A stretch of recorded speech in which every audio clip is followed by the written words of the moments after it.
Welcome in to the first official Laodicean Lookout Yes.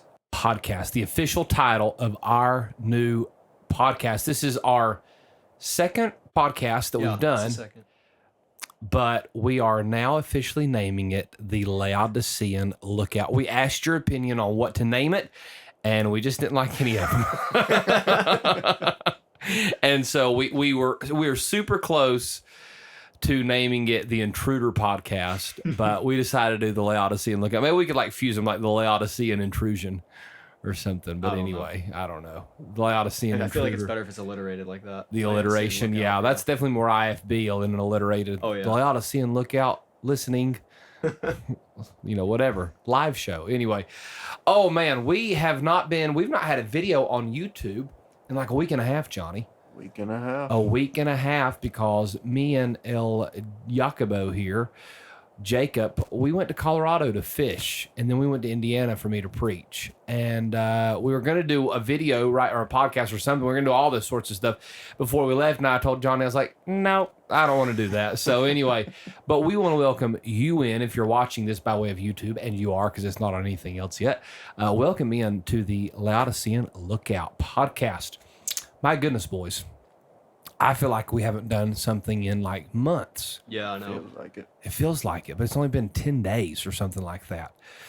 Well, we went fishing, and we went to Colorado with Caleb Pickham. And Caleb Pickham is one of the funniest people I've ever met in my life. He definitely is. Like, I thought, like, okay, so I'm really awkward. Like, I am socially awkward.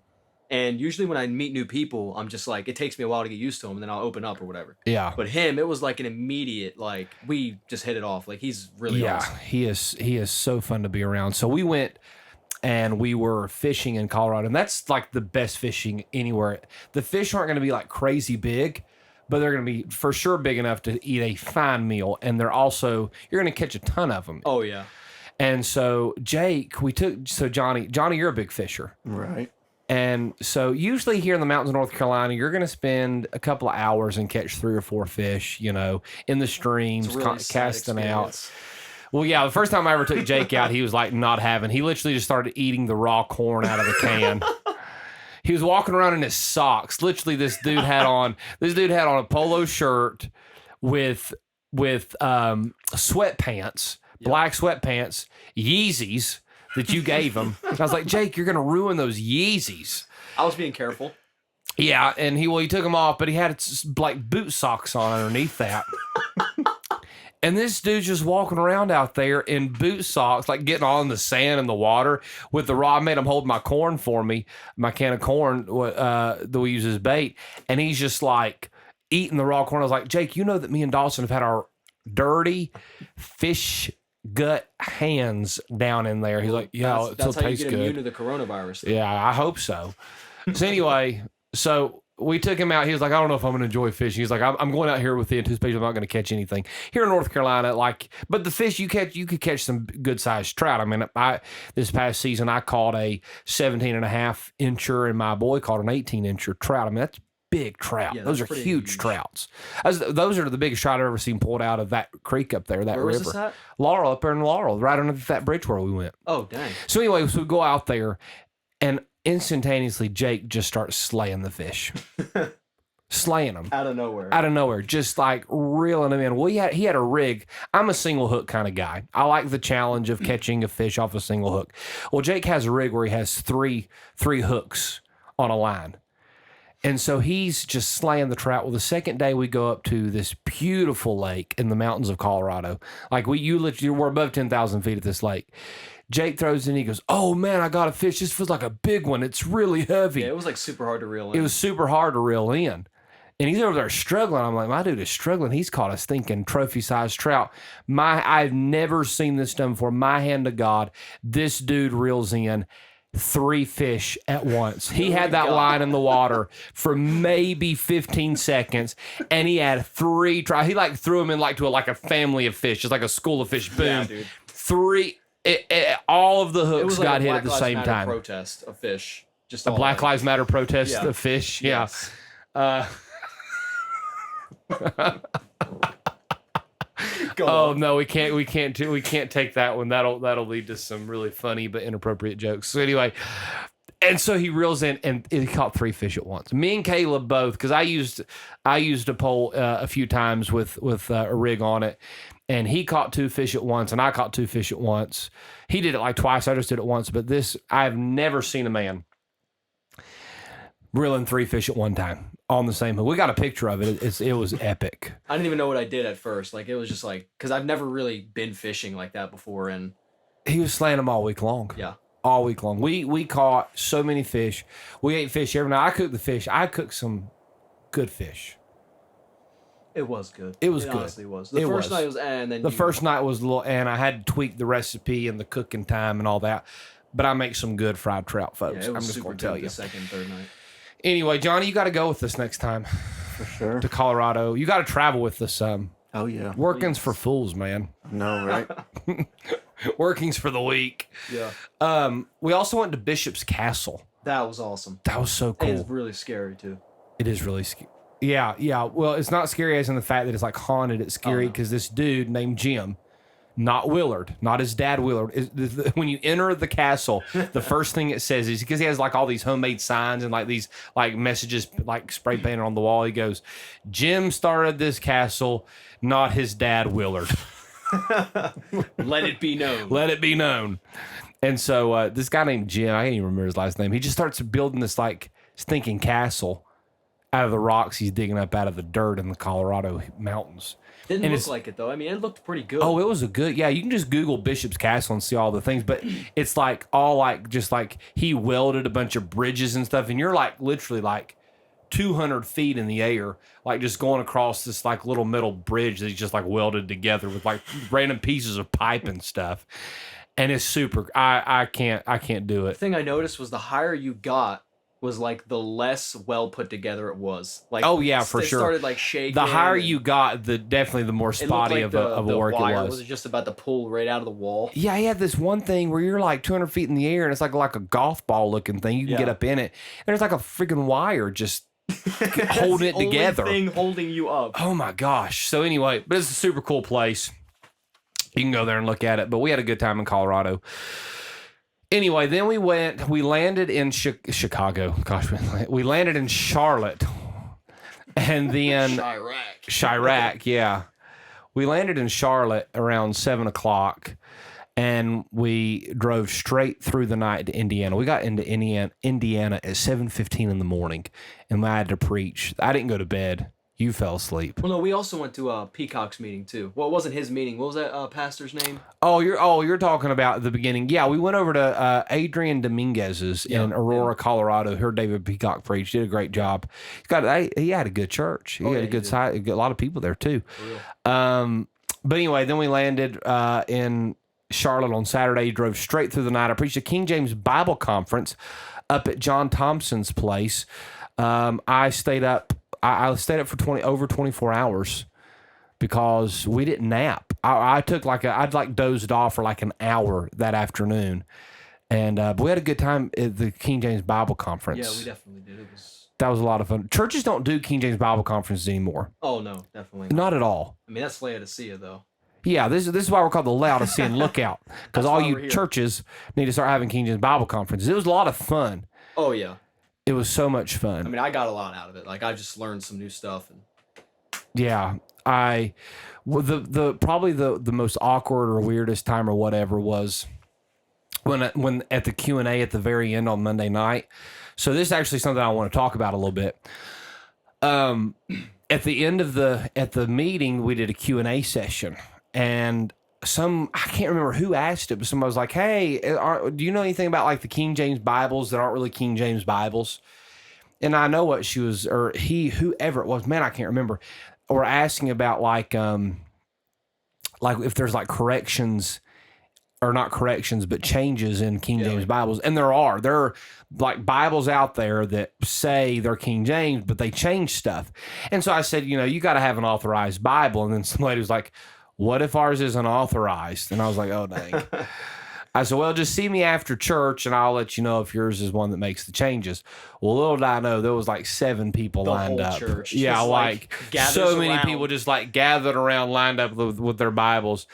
And there was this really awkward moment where this lady comes up and she hands me her Bible and she's like, oh, I really hope this isn't a bad one. She almost was on the verge of tears. She's some relative or friend, I can't remember, bought that for me and they've passed away. And this Bible was really special to me. And I'm sitting there thinking, oh man, I was like praying, Lord, please let this Bible be right. So I don't have to tell this lady that her Bible that she loves is like got corruptions in it and she's on the verge of tears.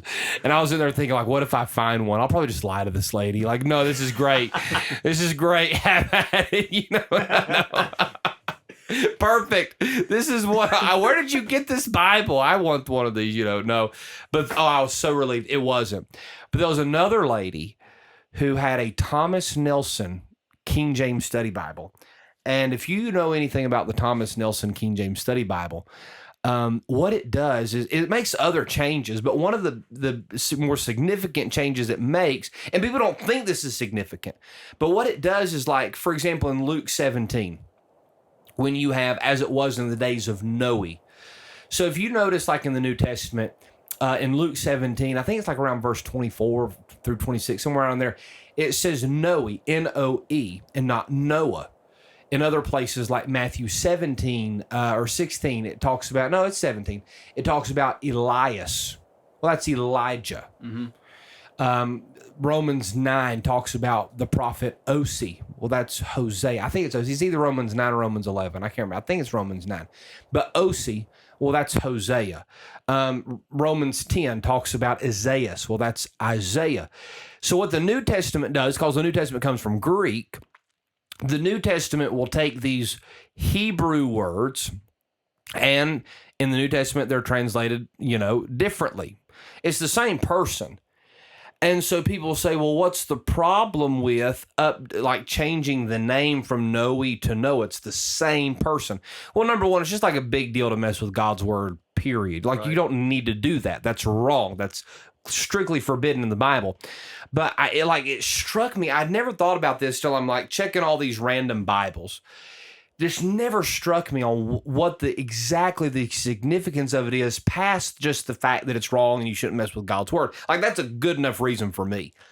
But if you look at Acts 7:45 and Hebrews 4:8, it mentions the word Jesus there. Now, the context of those two verses is talking about Joshua. But the Hebrew word for Joshua, the Greek form of that is Jesus, okay? So Jesus is the Greek form, just like Elias is the Greek form of Elijah, or Osee is the Greek form of Hosea. Right. Jesus is the Greek form of Joshua. And if you look at Acts 7:45 and Hebrews 4:8, it clearly says Jesus there. And if you've got like a Schofield Bible will have like a little letter beside it, and in the middle column reference, it'll say, Joshua, or should say Joshua. And all the modern Bibles, all of them change that to Joshua. And people say, well, wait a second. Why is that wrong? Isn't that the context is talking about Joshua, so why can't we say Joshua there? Okay, here's the thing, and this struck me. One of the reason why I say that it should be Jesus there and why the new Bibles are wrong is because if you go back to Joshua chapter 5, Jesus actually shows up to Joshua. The captain of the Lord's host. Joshua takes off his shoes. The place where he's standing is holy ground. He worships, and then the captain of the Lord's host shows up. The angel of the Lord says, I'm here to lead the battle, and all that kind of stuff. So Jesus is literally leading them. You read Joshua 5. Jesus is actually there. And so what you have is an advanced revelation and an important doctrinal type that's laid out there. So, was it Joshua? Well, yeah, it was Joshua, but it was also Jesus. Yeah. And so It really struck me there, wow, this is why we don't mess with the Greek form of the words in the New Testament, because you lose a really good revelation of Jesus. And it says in Hebrews 4:8, if Jesus had given them rest. it's talking about, if Jesus would, and they go into the land, but they don't fully conquer the land, blah, we get into all of it. But anyway, man, I thought that was really interesting. And churches should be having King James Bible conferences. Oh, yeah. I mean, that was probably one of the best meetings I've been to in a while. Yeah. And I mean, it's just like, and a lot of people, they don't really read their Bibles necessarily. And then when they hear this stuff, they're just completely lost. Yeah. And I think that's the biggest problem we have in this Laodicean age is just lack of Bible reading. Yeah. People are just getting tossed to and fro with all these different doctrines and everything. They just don't know what they're doing. Yeah. No, I agree with that completely. So anyway, we're home for 3 weeks. We're going to do a lot of shooting and podcasting and stuff. Johnny, what's been new in your life? Absolutely nothing. Nothing at all. Oh, man. So the Republican National Convention is this week. Madison Cawthorn, who is the local... What's he running for? Is it Congress or Senate? I think it's Congress. I don't think he's old enough to be a senator. Don't look at me. I have no idea. Because you got to be a certain age to be a senator. I can't remember. I know it's 35 to be the president, but I can't remember. But anyway, Madison Cawthorn, I think he's running for Congress. And if he's voted, it's Congress. And if he's voted in, he's a Republican nominee. If he's voted in, he'll be the youngest member of Congress. And he's supposed to speak tonight at the convention. I'm going to go back and look at it. But he's from here in the Asheville area. I can't remember. I think he's from Arden. And he's been really outspoken. He got in that car wreck though, and he's in a wheelchair. But if you look at the dude is jacked. Oh yeah, he is. He's got a pair of legs growing out of his chest. Like this man literally probably just in his wheelchair just flips up and just does push-ups, like handstand push-ups. No doubt. You can definitely tell he's gotten muscular dystrophy or whatever. His legs have shrunk. Obviously, from not being able to use them. And I don't know if he'll ever be able to walk again or not. I've heard conflicting stuff, so I don't know. But regardless, man, the dude is just... And he's young. He's 24, 25. Yeah. And he's going to get the Republican nominee. And he seems like a good Christian guy. He seems like somebody you just want to hang out with. He does. He really does. And, man, I'm telling you what, it is going to have to be... Like, the Republicans are going to have to, like... start sacrificing children on live TV to lose this election. I mean, it is crazy. The Democrats don't have a snowball's chance in Hades. No. At all. So anyway, it's crazy. Oh man, well, I'm trying to piece together. We've also got the TikTok ban coming in. Right. It's closing. Glory to God. Yeah, TikTok needs to go. It does. Really There's some funny TikToks out there, though. I don't know if they'll be able to do it right away, though, because they said they're suing the Trump administration. Who is? TikTok is. Oh, TikTok is suing the Trump administration. Well, the ban's supposed to come out September 15th. Right, but if it's a legal thing, are they going to be able to ban it while there's a case going? If it's a legal thing, are they going to be able to ban it? I would say that they could ban it because they have to challenge the legality of the banning. I don't know. It's crazy. There's some funny just like anything, it's funny stuff on there. Yeah. But like supposedly like China is able to, which I don't know what China would want with my, search history. I mean, I don't know what China would want. I mean, I don't want them looking at it, obviously, but I mean, it's kind of like one time they asked Brother Gipp, this preacher was like, "Hey, Brother Gipp, if you'll call this number and if it beeps, your phone's been tapped by the government." And Brother Gipp was like, "Really?" He goes, "Yeah." He goes, "What are they going to find out?" They're like, he's like, "Oh yeah, this guy's ordering a large pizza. He likes the meat lovers." And mild, he's a wimp on the wings. He ordered the mild wing sauce. Obviously I don't want people listening in to what I'm talking about, but at the end of the day, I don't think most of us are that important ananyway. Yeah, I mean, we're not a threat to Yeah, it's like Dr. Ruckman swore up and down he was on the CIA's top 10 hit list, I mean, maybe he was. I don't know. It's possible. Yeah. Hey, man, I tell you what, I have gotten a plethora of books. Speaking of Dr. Ruckman, it just reminded me, I have now got every single Ruckman commentary. Yeah. Guys, you need to, I'm going to be honest with you. I talk about Dr. Ruckman a lot. But I now officially have every commentary he wrote. He didn't do the whole Bible.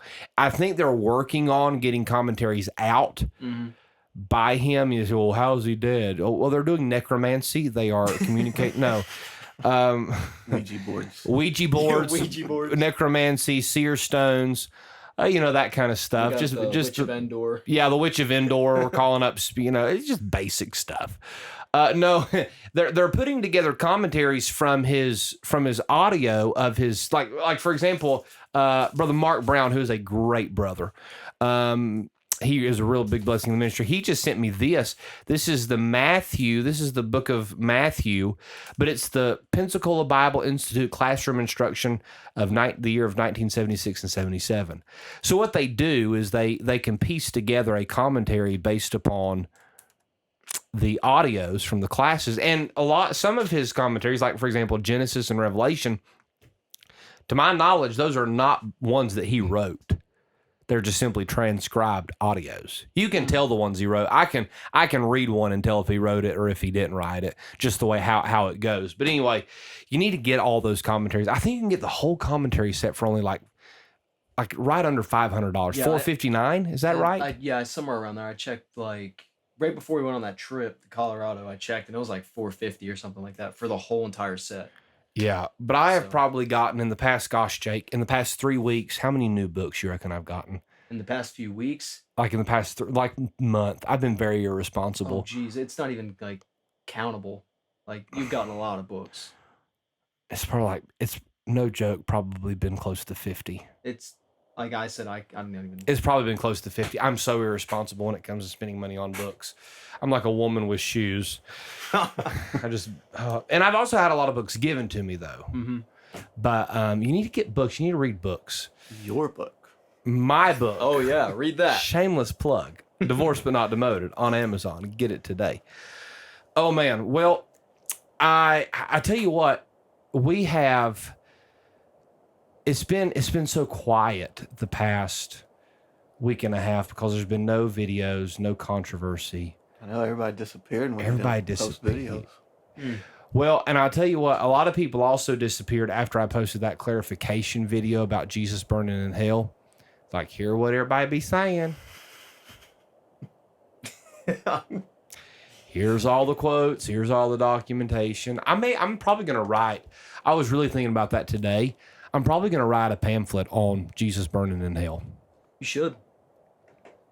I mean, there's plenty of Bible for it. There's so much Bible for it. Like, it's crazy. Yeah, like when I first heard about it, I was just like, I don't know. And then I heard that Bobby Utley message, and I'm like, yeah. I never noticed in Genesis 22 that it said God will provide himself a lamb, which is what everybody who would preach out of that passage would say, and they just stopped there.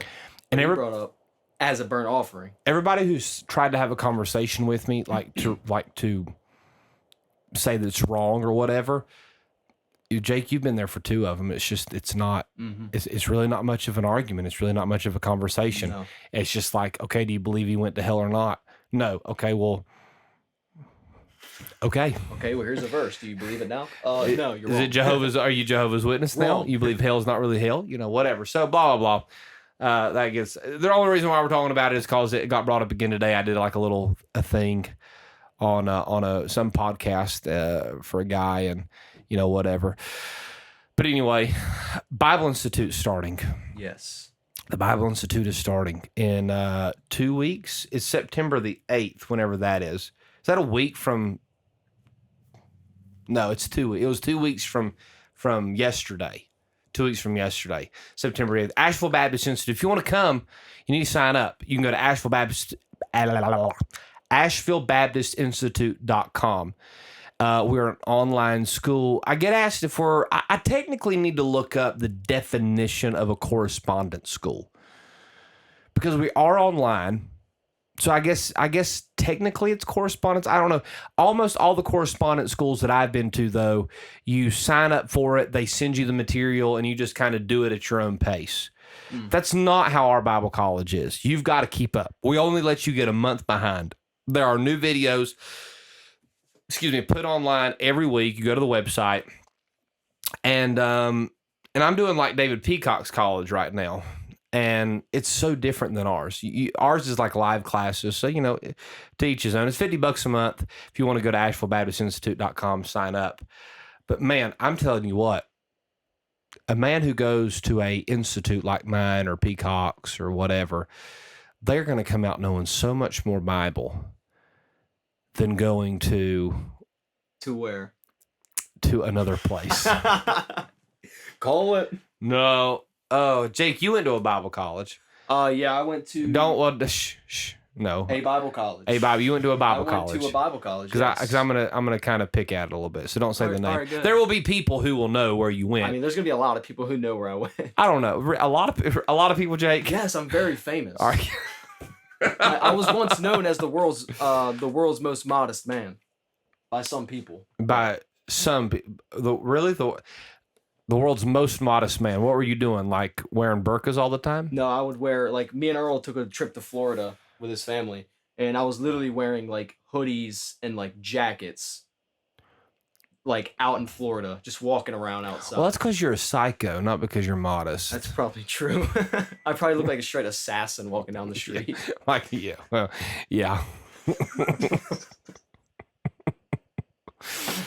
Go on. What were you saying? Well, anyway, yeah. You went to a Bible college, and did you learn anything? Well, it was more of putting people out into the ministry than it was Bible. Now, there was a few classes. Now, I was only there for a semester, so there was a few classes it would just be pure Bible. Like, I took a Genesis class, and that class was pretty good. The other classes, it was just pure advice being spewed out at you. That's pretty much all it was. Here's the thing. I am, Johnny, I'm weird. Yeah. Yeah, on a lot of things, right? I'm under the persuasion that a Bible college ought to teach the Bible. Call me a weirdo. But like, if you want to call it like a ministry college, like we're going to teach you how to be in the ministry, that's fine. And I think that's really what it boils down to is most of these colleges are just ministry colleges. How to balance a budget, how to run a bus route, how to deal with old ladies that pitch a fit about the color of the carpet, whatever. How to go soul winning, and listen, I really think that that's necessary. I think it's good. But it's like 4 years of just, you take a fine. I remember seeing a textbook from a Baptist college down in Texas, a fundamental Baptist college. It was a textbook. And this dude that showed it to me was like, this was our Bible doctrines textbook. My hand to God, it was a fill in the blank. Like, it almost looked like something that like you'd have like in a teen class. And it was like the doctrine of tithing, the doctrine of soul winning, the doctrine of separation. And I mean, it was milk, man. It was like pure milk. And it was fill in the blank. It would be like, okay, and then they had other doctrines, like the doctrine of the virgin birth. But it was like, Jesus Christ was born of a blank, and then it would have like the reference, Matthew 1:18. Virgin, I'm like, my 9-year-old could do this. My 9-year-old knows this stuff. And a lot of these colleges, man, they're coming out. I know of a guy, God bless his heart, he went 4 years to a Bible college. 4 years, and he's pastoring a decently sized independent Baptist church now, who told me to my face, yeah, I've never really heard of dispensations. I mean, I've heard about it, but I couldn't really tell you anything about what they are or anything. I'm like, And he went 4 years Bible college? Yes. Oh my. I just don't want to get in the names. I don't feel like messing around with all you dummies that would be like, oh, he's a good man. Good people can be Bible dummies, okay? He can be a good guy and have some good things to say and not know his Bible. But anyway, these guys just can't handle, oh, he's done so much, whatever. I went to that school. Are you calling me a Bible dummy? Probably. Check your spirit, Sluder. You're so mean. You're so mean. I just don't understand why you have to have an attitude. Oh, man. This is why we're called the Laodicean lookout. We're looking out here in Laodicea, and we ain't seeing much. What was I even saying? Yeah, he went to a 4-year Bible college, and it's a well-known independent Baptist college, and you just never. And it's not even like, it wasn't like, yeah, I've heard about it, I know about it, I studied a little bit of it, I just don't agree with it. You know, like wasn't one of those situations. It's not like, oh, my Bible college told us about it, but they told us it was wrong. It was none of that. It was like, I've heard of the word. Well, unto God, I hope so. It's in the New Testament 4 times. I mean, Paul talks about it 4 times. I hope you've heard of it. The word dispensation is in the Bible 4 times. Yeah. But he's like, yeah, I've heard of it. I don't really know anything about it. It was that. It was like he couldn't even have a conversation about it. Right. Which is ridiculous. So anyway, blah, blah, blah. That's that. Man, we have already been going for 30 minutes. Wow. Really? We are at the 30-minute mark. Well, crazy. Hey guys, what we want you to do is we want you to like the video, number 1. We want you to subscribe to my channel. Subscribe to the channel. And we want you to put in the comments what you would like, what topics you'd like to hear, what you'd like to talk about, maybe some things you want us to dig into. And of course, we talk about the Bible. We talk about the Bible some, but we just talk. We're just shooting the breeze. We're just 3 men. yes. Coming together to discuss whatever the heck we want to. We're looking out. We're looking out into Laodicea. The Watchman. The Watchman. So anyway, all right, folks, thank you for watching. Johnny, you got anything to say? You've been quiet, Johnny. Johnny's been quiet. He, of course, You left me for a week and a half. He's bitter. He's bitter. Look what you've done. We're the only friends Johnny has, and we left him. I tried to get you to go to Indiana with us. Yeah, but I have work. Lame. Yeah, he was like, you left me for a week and a half. We did leave you for a week and a half. I'm sorry. Next time we travel, you got to go with us. We're all going to Japan. Ooh. Whenever this flu is cured or the people who have it die off, whatever. Whenever they open up Japan, Yes. we're going. Sushi, ramen.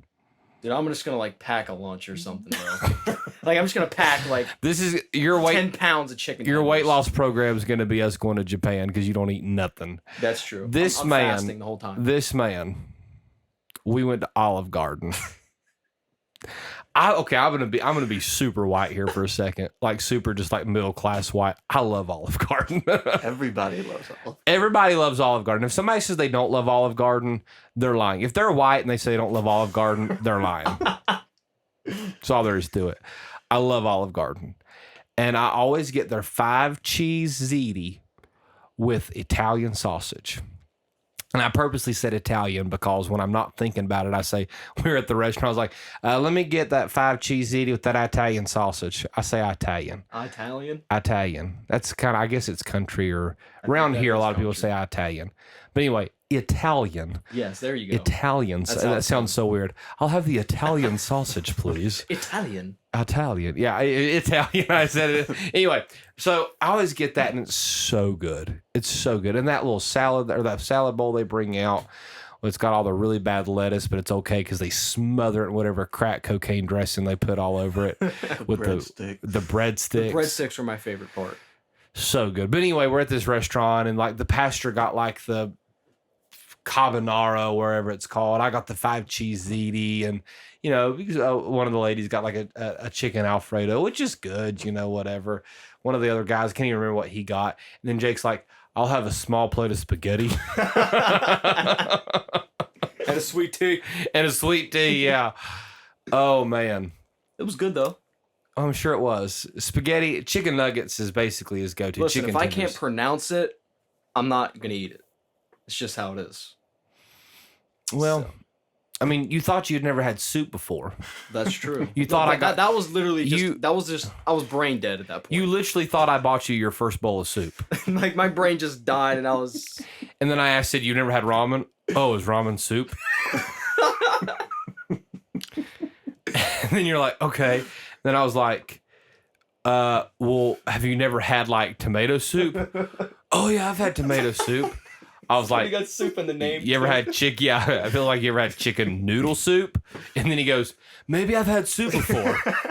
But like, he was like, the way it started was he was like, bro, that soup was so good. That's the first time I ever had soup. It was good soup, though. I think it was so good that I just forgot about all the other soup. I was just like, this is it. This is the This is it. You know? Like, these ones can't even hold a candle. Soup. They're not even soup anymore. I took him to that place downtown, the Noodle House or whatever it's called. And it was, you know, dang. We got kicked out of a restaurant. Speaking of food, Shapiro's. Oh, yeah. That was hilarious. We got kicked out of a restaurant for not wearing masks. Yep. That was a story. Oh, man. I almost made a scene, but I was like, you know what? They're a privately owned business. If they say I got to wear yellow to go in there, that's their business. It's privately owned. Yeah. So we left. But we went in there Sunday for a sandwich. And they didn't say anything. And they say a word to us. No. We go in there Tuesday, and this lady comes out. I'm sorry, but she was a genuine Karen. Oh, yes. Comes out and is like, you guys got to be wearing masks. Here's the masks. And I was like, we're exempt. She goes, you got a card? It's like, no, we're from a card. I was like, no, we're from North Carolina. We don't need a card.